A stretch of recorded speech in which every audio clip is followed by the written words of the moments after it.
Hello there. Welcome. Thank you for joining us as today we celebrate and have a little look back on the first two episodes of Lower Decks Season 5, which just came out on the 24th of October, the day we are recording. I am Olympus and I am joined by the incredible. Oh, sorry, are you talking about I'm me? I'm talking about Ben you. Kerner. Yeah. Well, now hello. Again, back to doing some reviews. So yeah, Lower Decks. I believe the episodes are called Los Cerritos and Shades of Green. So there we are. Now looking forward to doing this. As a general summary, I kind of enjoyed it, especially towards the end of the second episode.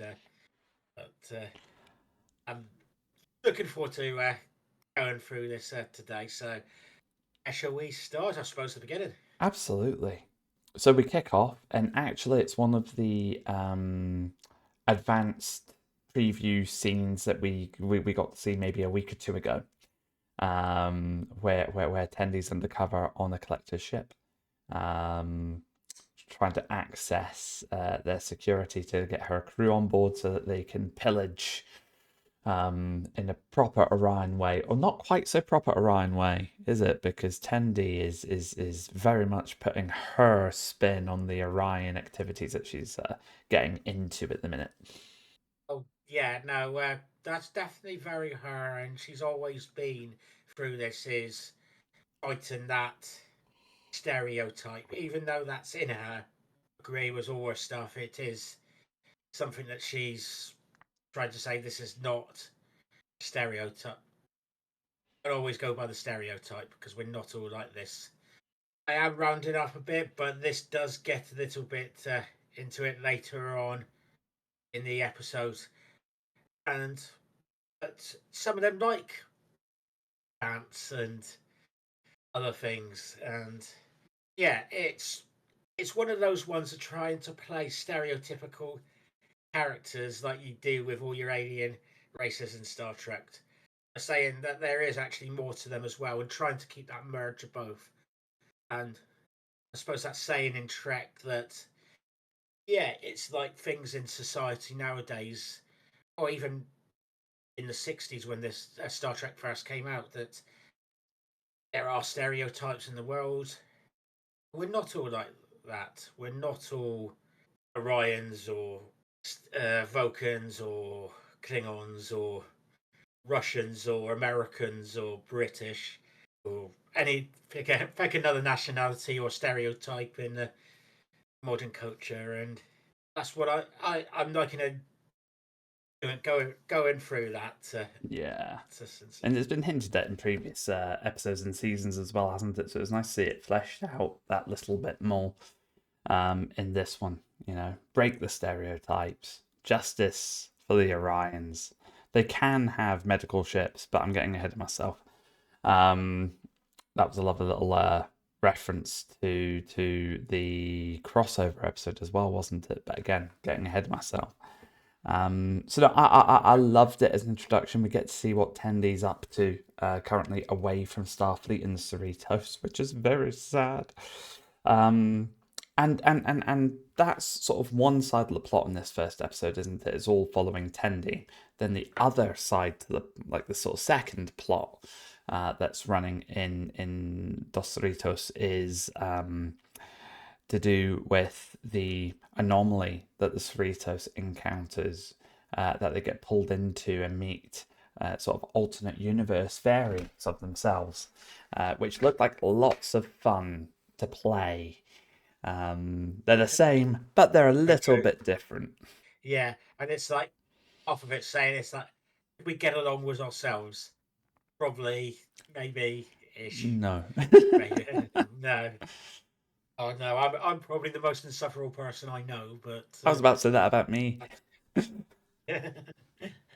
again, there's a couple of okay. Lower Decks is full of references, but there was a couple of references in here. One was the Vulcan puzzle thing you saw at the Mm-hmm. beginning. There is a reference to like real worlds like the 30 under 30. you can also see Rutherford is struggling a lot with Cindy being missing. He's got himself into work, and that's distracting me. He even says it's him away from keeping himself in this because it will make him not think about Tindy being away. And yeah, and it's even very obvious by the looks of him. He's got this like bit of an unshaven part below his chin and obvious sweat patches around his body. Do you have anything else before we go into the Dimension Rift? Because I want to mention that rift. I thought you'd want to mention that riff. So, no.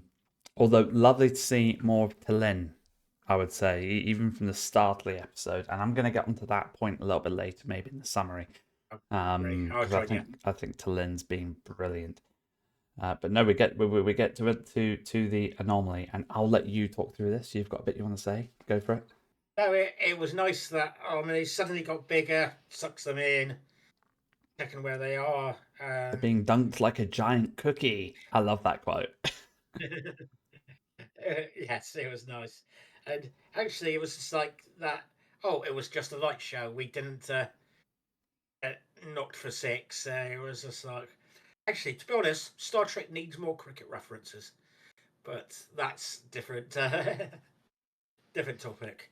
Um, and yeah, having the bit we saw in the trailer, it's like seeing Becky Freeman Yes, there, Becky Freeman. and we worked out through this that she uses her middle name in this may be argumentative, but the prime timeline. I know, right? So my jaw dropped. So I had always up till this point assumed that she had a different surname from her mum and her dad for a reason of some kind. There's a reason behind it. I had absolutely. It never even occurred to me that her name would be Beckett Mariner Freeman. I also, yeah, I thought it was Mariner was her father's name, and that dad had was like, but I know he's not. He is Admiral Freeman, He so is. it's.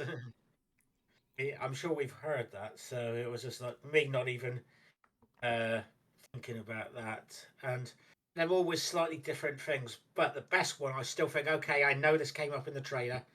The Will Riker beard on Boimler. It was fantastic. Not only that, but did you notice the other Riker reference in that scene? Oh no, it wasn't in that No, scene. It wasn't in that scene. Ah, see, I'm getting the. I've actually watched these episodes twice today already. There is another Riker reference that you see in the last scene that you see Boimler in that episode, so we can get to it later on. But he does something else oh, Riker that like. no. Let's get to it now because we're yeah. Let's get to get Okay, so back Riker to this. Beard, absolutely.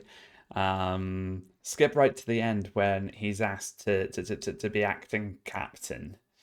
And he says something like, "Oh Oh yes," or yes. "Brilliant, right? I'm on it." Whatever it is he says, and he does the Riker maneuver off of his chair and starts heading Oh, I missed towards. that. Yeah, yeah, it's proper Riker maneuver over, then heads towards the captain's seat before the transmission cuts off. Oh, somehow I missed that, and it's yeah. I think Boimler did make a other Boimler made a comment like that's cool or something like Yeah, that. he did. He did. Now, the first time I watched the episode, I missed it. I saw it. It was the second time I watched it that I saw it. I suppose Lower Decks is full of these homages to Just the Stack Trek, and it's I'm liking it for what it is. Not related to, but King Billups. Oh, changing the subject slightly, but yes, King Billups. I put a smile on my But they, face seeing him all robed up with his little crown and still in a Starfleet uniform. yeah, and I'm glad they went there, and I had to double back. Go, did they just say King Billups? I didn't believe my ears when they said that.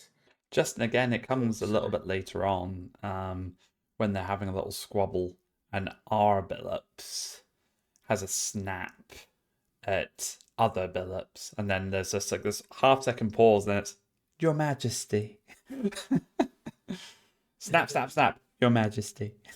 They also like references like how good each other are and how handsome certain Certain, yes, characters yes, were, yes, certain characters. Ransom. and definitely complimenting himself, I'm sure. Hi, whilst Um, arguing. I know what we're before we go into I think Tindy and the Ryan bits. The sarcastic Vulcan salute makes a reappearance where she's doing it to herself. Um, or when I say do it to herself, it's her mirror, her counterpart, alternative counterpart. I love the mirroring of that episode. And I'm using the term mirroring on purpose because I know it's not the mirror universe, but it is a proper mirror in that scene. Because what other Mariner's doing to Mariner, Mariner does to her mother like a season or two ago, and it's almost word for word the same, which is why her comment is, "Oh, so that's what that feels like," right at the end was perfection. Yeah. That was a lovely, lovely scene. And actually, her get escaping the restraints was really. It was long enough for her to go, not think of it straight away, but enough to delay her. Because she obviously, I think, knew she would be able to have the authorization to take those off herself. Yeah, That's long enough to go, how the heck am I getting out there? Oh, let's try that. That was all it was. It was long enough to her to it was. hesitate for a bit, and that was good. It's like, yeah, authorizations like obviously they just want voice authorization for this, not a number. But Yeah, I love actually. I love the progression. It starts off everyone's quite, relatively amused with each other. Let's say they're curious and a bit amused. By the time you get halfway through the episode, they're at each other's throats. They're arguing and fighting, and other mariners starting to show her true colors. And then, yeah, by the very end, it's like, right, we want to go now. We want you gone. Bye, bye. Go away. Don't want anything to do with you. It's a lovely progression, and the exception to that is two particular characters, which is Boimler and other Boimler, and Rutherford and other Rutherford. possibly to Lynn as well. But Difficult to we tell don't get with enough of her. Vulcans. It is difficult to Mm. tell with Vulcans, though, isn't it? Yeah, it was, and yeah, that would be. Yeah, agree. It's hard to tell whether that was or not. I'll get into this later. I was thinking she actually had moved to the other universe, That was clever. um, and not just with that joke of uh, logical and reasonable. Was it reasonable? Re- No, no, it was fascinating and remarkable. remarkable. That was it. Not just with that, but for a second in the next episode, which we'll get into more into a minute, I was thinking, actually, this is not our Tillin. That's This is another Tillin. interesting because I hadn't gotten that feeling, so I'll be interested to talk to you about that shortly. Okay. What else do I want to say about this episode? It's brought out a different form of insecurity in Boimler. Instead of seeing a more confident version of himself and then looking inwards to find that confidence himself, he decides to try and start emulating everything that this other Boimler has done, which we see more of in the next episode again. And that's typical self-destructive Boimler, let's be honest, but it's taken the character in a bit of a different direction, which is interesting. And I really love how Rutherford, seeing what other Rutherford did to himself, helps him realize that he's started that path of self-destruction, and it allows him to get off of that track. Now you mention that it's there's a way in this that this is the story for all of them. There, are seeing a different version. Well, the three characters that are on the Cerritos seeing a version of themselves and saying, and learn from that in one way or another. Whether that's you don't want to go down that dark aisle of with Tindy missing, you don't want to, or you want to try to emulate uh, that person because this is what this is my potential. And that was reminding me of Arnold Rimmer from Red Dwarf. He finds out he is not a complete loser, and it's his own fault for getting in the state he is. But that's a slightly different story. And also for Mariner, seeing how violent, well, not violent in comparison to some other characters, but how violent she is in another context. She rules by with an iron fist or Iron a Fist. How riding crop. cruel. Let's go with cruel. Yeah, cruel. Yeah. And So the only character who doesn't get the opportunity to learn from their counterpart is Captain Freeman. And this is a big hint to a future episode I am going to place an educated guess about. And that's because I've seen the list of titles for the coming episodes, and one of them is called Starbase 80. is it? Wow, I haven't looked at the titles, so it's yeah. I'll I'm ping, glad. I'll ping you a version of it later on. I've not looked at them since seeing the first two episodes, but I saw it the other day. So yeah, Starbase 80 is an episode. So obviously it's mentioned that Captain Freeman's counterpart made one too many mistakes and got booted over to the worst starbase in Starfleet. Yeah, and I know it's been mentioned several times before. So it's Well, Mariner's even visited it, hasn't she? So oh yes, she has, I believe. Yes. Now, should we go to the potential traitor? Back to traitor. They Traitor oh, there's Tendi? lots. Traitor Yeah, Tendi? No, she's they not a did. They did traitor. call her. They did call her traitor for a bit. So They yeah, did, but then they showed their true colours. wants to go to very stereotypical racist in games like in the universe racist name, the Orion University.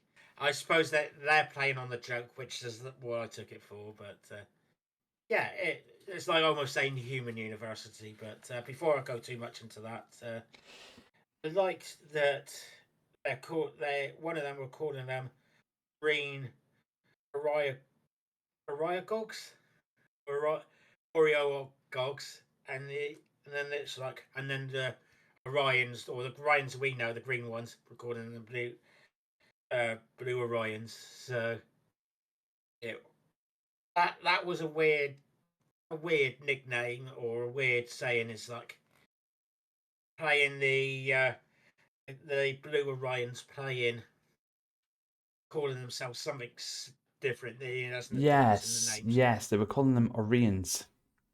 That's what it was. They were saying yeah, the that was an green Orions. Orions. Yeah, for some reason, in one of my descriptions, I write it down as a Origogs, and I've got no idea. They might have said, Those are but I'm probably sure right. again they could have though. This is my terrible note taking here, but they could have because they've those two families had a good little jibe at each other on more than one occasion, and referred to each other on more than one occasion. And there's a scene in the next episode, so I'm not going to go into it right now. But Yeah, there is a scene in the next episode where I'm sure they call each other something else. yeah. But the But they most had common the one I heard was Orion. yeah, which is fine. And actually, I'm going briefly into the next episode, but you have House Tindy, and they said they had changed their name, reference to like the Blue Orions, to House Azure. Azure, and it was just like for crying out. I like it. I like it. It's funny. It's Um. Anyway, do you want to mention anything yes, more about yes, it before?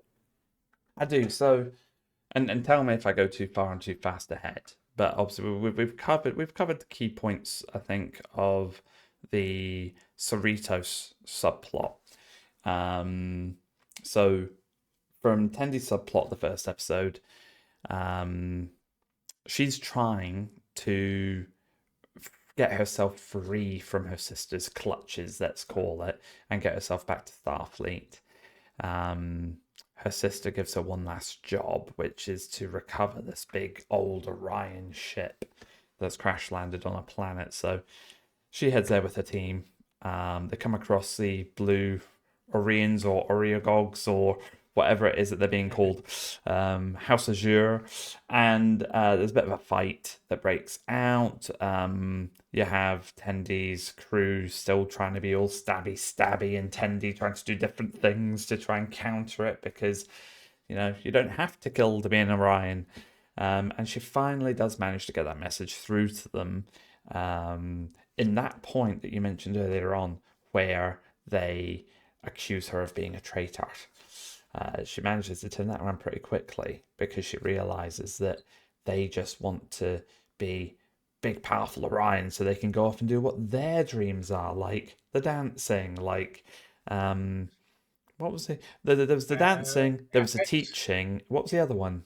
Ethics. I cannot remember the first one. I Dang. wasn't quick enough on my note taking there. Yeah, I missed that too. Oh well. But yeah, it was actually a lovely and funny twist. What I thought was hilarious as well is the laughing gas scene where they take down the blue Orions, and the girls were wearing the face mask at the start, and you're like, oh, great kills, that's how they protect themselves. But in the end of the fight, you realize that the masks haven't worked, and all of them are rolling around laughing their heads off. That was lovely too. Um, I don't know where if we've got any. I got any more to add to this, but it was like a 300-year-old ship, 300-plus-year-old ship from the Great, uh, not the Great War, the Great Cure from the Great Plague back in the day, and they believe this was the cure, the ship that potentially cured it, or was part of the cure, which was cool. Very So cool. And again, breaking the stereotype, Orions with medical ships were a thing. So again, lovely yeah, point. And then if there isn't anything else to cover off from episode one, moving into episode two, that follows two plots again. um, so you're still following Tendi and her escapades with the Orions. her sister Dorit. I can't even though I can't read my writing. Der, De, I nearly called De her Erica. Erica. Erica. Yeah, it's De Erica. So it's De Erica and Tendi herself, her first name's Devana. Which is cool. Yeah. I got haste written down was the first thing that came to mind when I saw them jumping around that ship.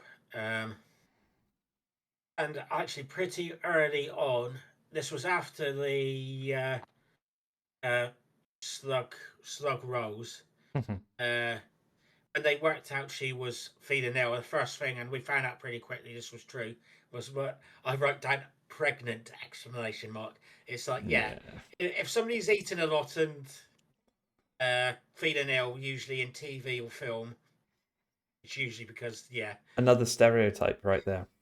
So definitely, I'm just adding the point that once again, related to Orions, you've got that whole theme of stereotypes coming through. And but I love that scene between Erica and Devana.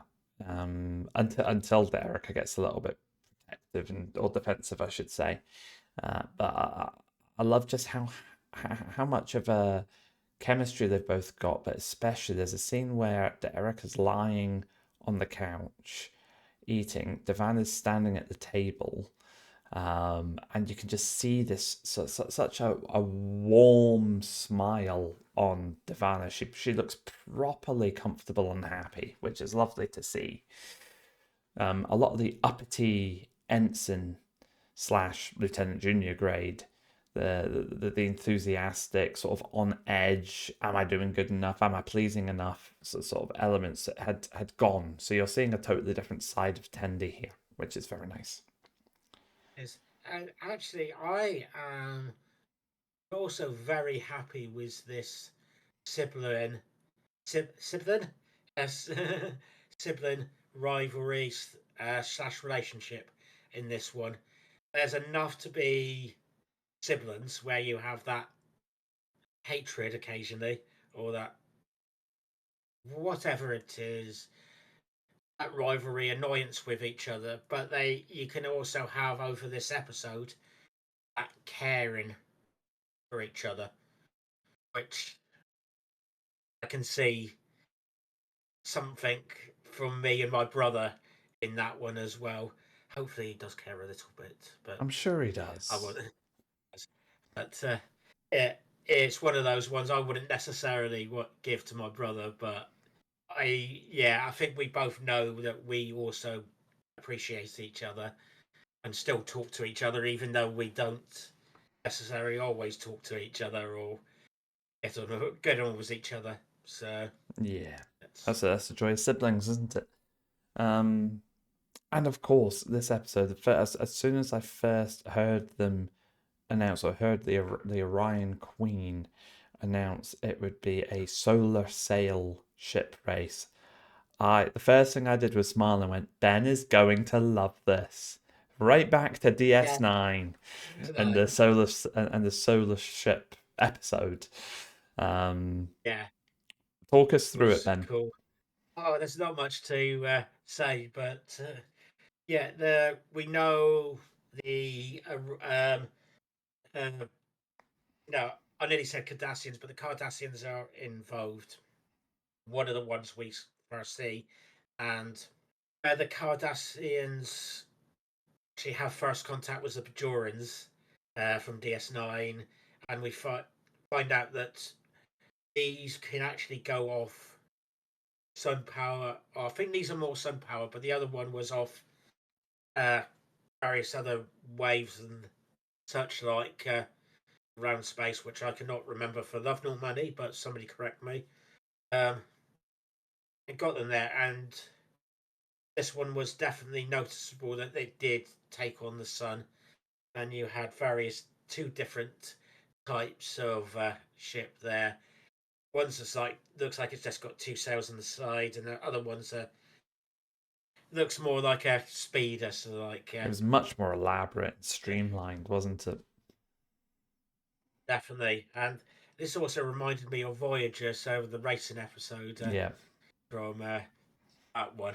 And it also And took me back to the episode of Lower Decks where Rutherford is in his mind in his coma, building a ship and racing his other personality. yes, that as well. And I don't know how much we're going to go into straight off, but it was they had to fight for this treasure and or get this treasure and come get to the end. It was really fun. Was that Mm-hmm. that one? I'm being hesitant. Was this one because I think I want to get into mentioning what's happened on the Cerritos before we get too much into this because that gets quite far towards the end. And mention this. Yes, it does. So if we move over to the Cerritos then, um, the Cerritos this time around, geez, keep me honest here, but actually most of it is very much focused on Rutherford this time. Um, Cerritos was Rutherford, yes. Um, and yeah, you had the bit that made they were in orbit of I was gonna yeah, say sorry, no. So you've got Araucus there's three 9. stories going on in this episode, Yeah, mate. You've got the whole stuff going yeah, on with Rutherford, and you've also got the celebration of this planet down below who've just joined the Federation and are destroying their commercials, basically, their yeah. capitalist And no ways. money, no problems. Yeah, no money, no problems. Love that. That was a great phrase. And this is where you see a lot Yeah, more of Boimler starting to emulate more of how other Boimler had been in the previous episode. You see the start of his moustache coming in. He's got his pointers. Everyone says, yeah. Um, Um, and yeah, I can't remember the exact quote, but it was something like "Lift with your legs, and the spine will be fine." yeah, the spine will be fine. That was nice. And of course, is Yeah, very important. Pointer 16 about knowing your fauna and flora so that you don't die. definitely. Which we find out that it's being taken in, and he's taken on maybe too much. That what Mariner said about having time to relax is, yeah, trying to get that, and something that need to learn that balance of doing both. Yeah, It's not work, work, work. It's a both, and he's probably got to get a measure over the middle of those. maybe, yeah. And you also see you've got that different side of Boimler happening in this episode, and equally, you've got. Yeah, Mariner's still Mariner, but she is actively trying to be less disruptive and trying to be a Yeah, little bit more sensible. And that comes up a couple of times. She herself brings that up a couple of times. It's a weird sort of flip that the two of them have done. You do get to see Boimler having his usual flaky freakouts when things start going wrong, though. So you know the real Boimler is still in there. It does not take much to bring him up to the surface. And oh, I think the little skit that they had with the sharing the com badge and Ransom commenting on that a couple of times was really funny. yeah. No, it is sort of semi-referencing stuff from the past, and where people hear things all over one intercom, and yeah, it's quite very fun that. And actually, in this episode, these are the only two that seem to be learning at the moment as they go along, whereas Rutherford doesn't seem to be learning about changing quite yet, Um, in my opinion. It happens do I towards agree with right at that? the end. Do I agree with that? Yes, I do. I don't think there's much of anything about change for Rutherford in this episode. For Rutherford, this was more about um, a friend trying to come to his aid and show him there's more to life than just Tendi, and that not really working. Um, Yeah, it does come to at the end. So in summary, Tallinn, um, who by the way, in my view now has gone from being an other decker to a full-fledged lower decker with the others. She comes in while Rutherford's trying to sort out a door, and she asks if he'll help her learn how to fix a shuttlecraft. So it's a Sequoia shuttlecraft that they've been working on over the last 4 seasons. Um, and he doesn't really want to. And you can tell from how he reacts and how he's acting, he doesn't really want to. But he's not sharing the why. And then later in the episode, he walks in and the shuttle is glistening, shiny, all fixed, ready to go. Tallinn's standing there, as proud as punch as a Vulcan can be. And he's a bit devastated. And luckily, Vulcans don't take things personally. And you realise that him and Tendi had been taking it very slowly so that they were spending all of that good quality time together. And now it's fixed. He's not going to get that anymore if she comes back. And then she comes back, which was very, yeah, very sweet and nice. And it's that funny little sequence, though, when Tallinn first enters at the start of the episode, he's trying to fix the door. And it's sort of opening, closing, opening, closing, opening, closing. And then it opens and she's just stood there and he has like a freaky, totally scared. And then the same thing happens yeah, again, but it's Tendi. yeah. Um, I've only And got. talking about Mm-hmm. that, how that thought. But I was that point. I was thinking this is the alternative one. This is one from the other universe, because it was just like, how would you have somebody appear just like that if they're not? The alternative thing, like Dr. Bashir in Deep Space Nine, when you find out he's changeling. Yeah, It's, how can it not be? But I changed my mind by the end because they were just you'd being see funny. her that, yeah. But maybe Yeah, they were trying to do that just to keep with the imagination, because I do have a feeling that the alternate reality stuff's going to come back somehow. I've just got an inkling it definitely, yeah. will, in some respect. Um, Yeah, because she mentioned that this has been happening several times in the previously in the last episode, and also slight spoiler here for anything that's happened in the trailer. So skip forward if you want to by a minute or so. But we see various versions of Harry Kim in the trailer. So, and if you haven't seen that, I'm sorry, but you also that gave me the trailer that's title. been So out for a week now. If you've not seen it yet, it's your own fault. yeah. So um, yeah, that's So anything else to add to that? yeah. So the door towards the end, Rutherford's fixing a different door. Open, shut, open, shut, open, shut, open, and there's Tendi, and he has the freak again. But then it's all hugs and lovely, and then she's instantly like, "Right, let's get back and fix this shuttlecraft." And he's like, "Oh no, but it's all done." But as they walk in, Tallinn has completely demolished the shuttlecraft. It is kaput. And Rutherford's initially shocked and kind of going, what have you done? Why have you done this? And then he clicks and realizes and went, oh, you've done this.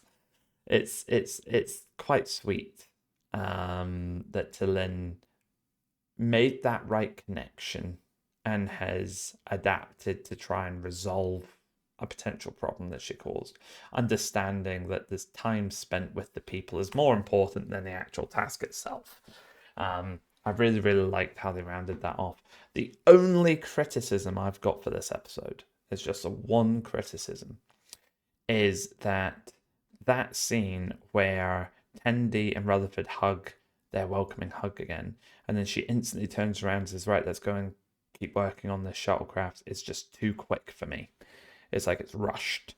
Just that one, just those couple of seconds in that point where she turns around and decides to do that. I think that's just a little bit too rushed.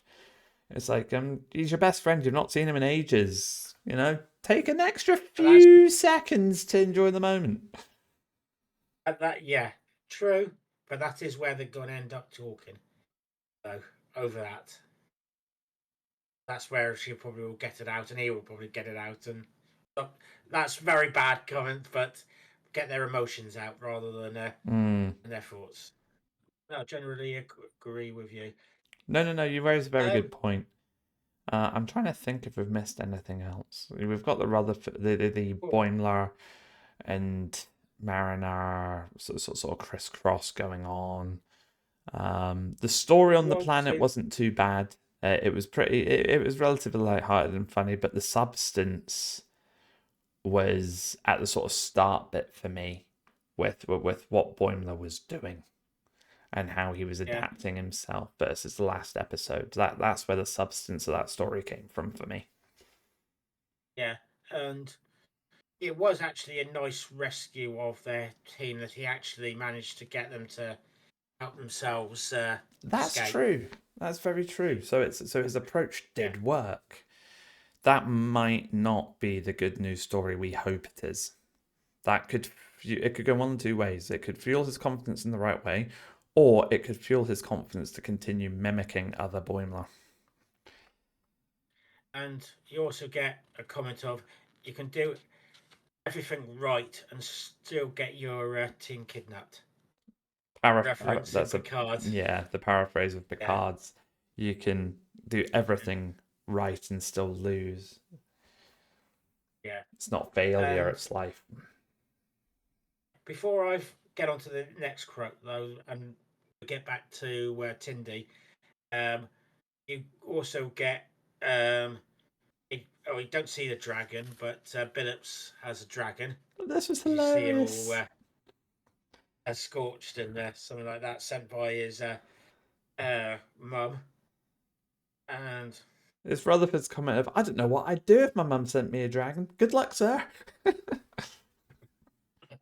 it was absolutely fantastic. But actually, one thing I do want to bring up, which I think you would appreciate it, was the Star Wars quote where they went to rescue.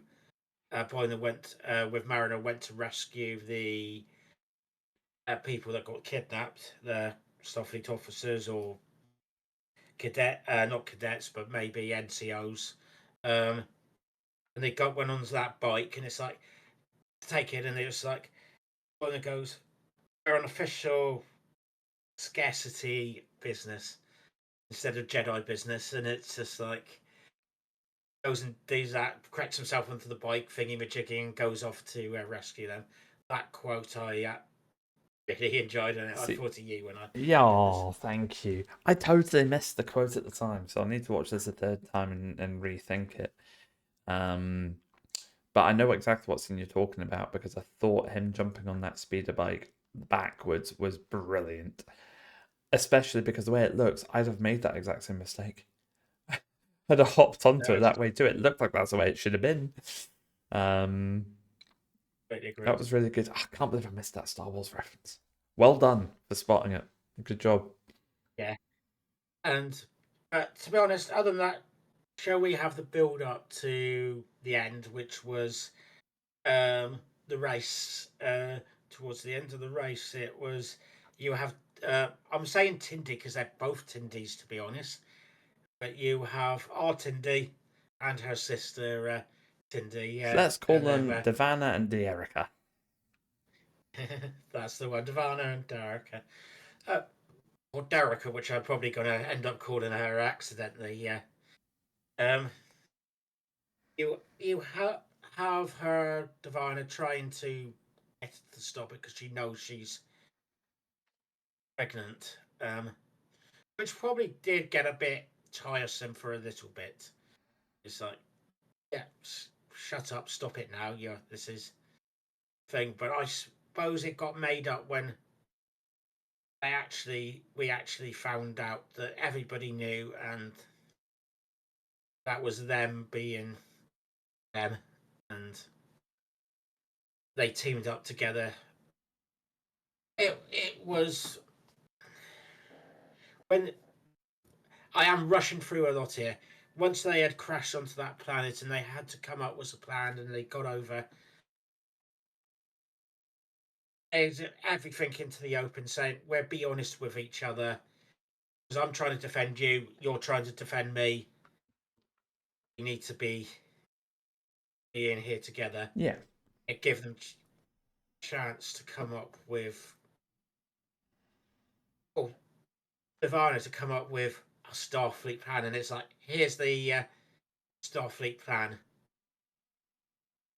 that I was waiting for you to do, and it's like, yeah, let us be. I use our strong points. Any thoughts so far? No. No. Makes sense. I totally agree with where you're going. Yeah, and that rescue where they managed to get themselves attached to the enemy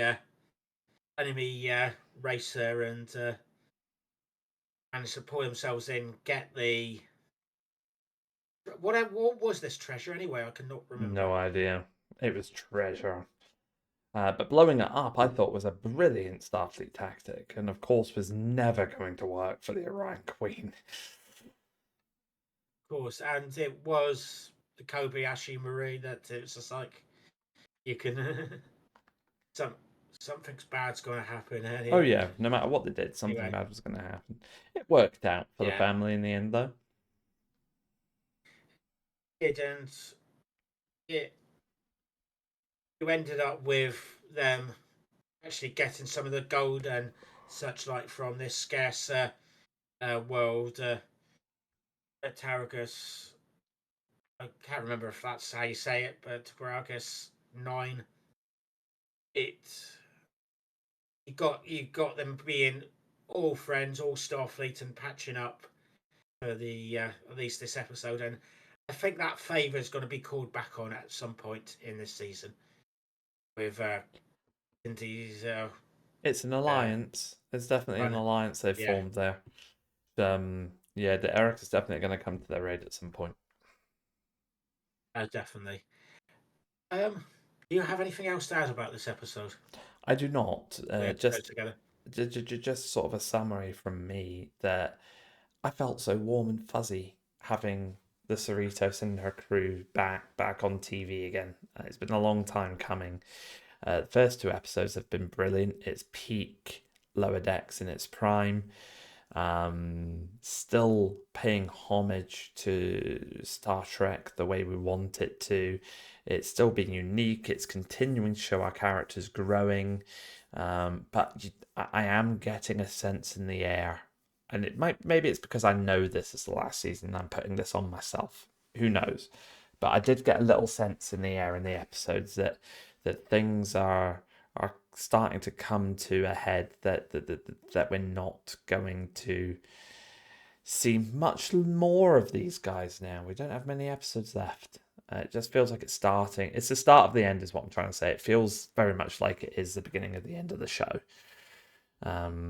Yeah, yeah, no, I agree. And they're starting to find their feet as characters, and not as a show because we've been with them. But yeah, this is going. They know where they're headed now. They're not going to be lower deckers anymore, and this may lead on to bigger and better for the characters, Mm-hmm. maybe for other shows and such like, and them getting together, getting the band together, back together. At the end, there gave me that warm, fuzzy feeling that it was just like, this is lovely, and wishing the characters all well, and I hope for a spectacular uh, rest of the season and Absolutely. for things to come. So, episode titles. To round us off here a little bit as well. So we've had Dos Cerritos and Shades of Green. October 31st, we'll have The Best Exotic Nanite Hotel, which references an episode from TNG, if I remember right, as well as Yes, a movie. the Marigold Hotel, Yeah, which made me think of Shades of Green possibly. and another film. Yep. I'm not sure about Dos Cerritos, I'm not so sure. Dos being Song, two. So that's yeah. Then 7th November, A Farewell to Farms. That's going to be interesting. I know that one. November 14th is Starbase 80. And is it Starbase 80 with the question mark? Oh, So, question mark. yes. Oh, Yes. November 21st, we'll have episode 6 of Gods and Angels. That's intriguing. Heroes and Demons. Maybe seeing things that are not really Maybe. there, but Maybe. Episode 7 on the 28th of November, Fully Dilated. Could that okay. be a reference to Derica's pregnancy? Oh, Or of could it be course. that all of the crew get high? Multiple ways that could Yeah. go. December 5th, episode 8, Upper Decks. I'm really intrigued to see that one. 12th of December, episode 9, Fishu Quest? Fishu Quest? Fissue Quest. Fishu Quest. I think it's Fishu. Almost like Fisher, but not quite a Fisher. The one that I am very intrigued for, though, comes on December 19th, the last episode, episode 10, The New Next Generation. Ooh, nice. The new Next Generation. What could that be about? Yeah. To be honest, I was expecting the Upper Decker ones maybe to be an end episode, but Indeed. What, are you expecting they maybe some more promotions in the Upper Decker episode? honest, that's what if that was the last episode, then yes. But It's it's not. not. So I'm thinking this is almost a Kobayashi Maru type situation. Um, it's either that or we're spending a lot of time with the bridge crew rather than lower Could decks be. crew. It could be a homage to those bridge guys, actually. An episode almost totally dedicated to them as a send off sort of thing. Yeah. That's a fair point. So I'm kind of there's a little part of me that's kind of like, where's Crisis Point 3? I want a Crisis Point 3. maybe that's the movie that we get afterwards. Who knows? That'd be amazing if they did. But Yeah, yes. Star Trek 15 Crisis Point 3. Crisis Point the third. Mm. So, thank you very much for watching. You can find more of me at Trek Wars and Fantasy on YouTube, Jules Across the Stars as well on podcast at Apple Podcast and Spotify. Um, also Trek Wars Fantasy and Twitter because I haven't got enough words for it, and Trek Wars and Fantasy on Twitch. Olympus, where can we find you? So again, you'll find me on Trek Wars and Fantasy on YouTube across multiple videos now, doing lots of these things with Ben, which I have been loving. Over a year we've been doing this now, which is Wow. phenomenal. So yes, we've got that. You'll find me on Twitch and Twitter and TikTok and my YouTube, all at Olympus0511.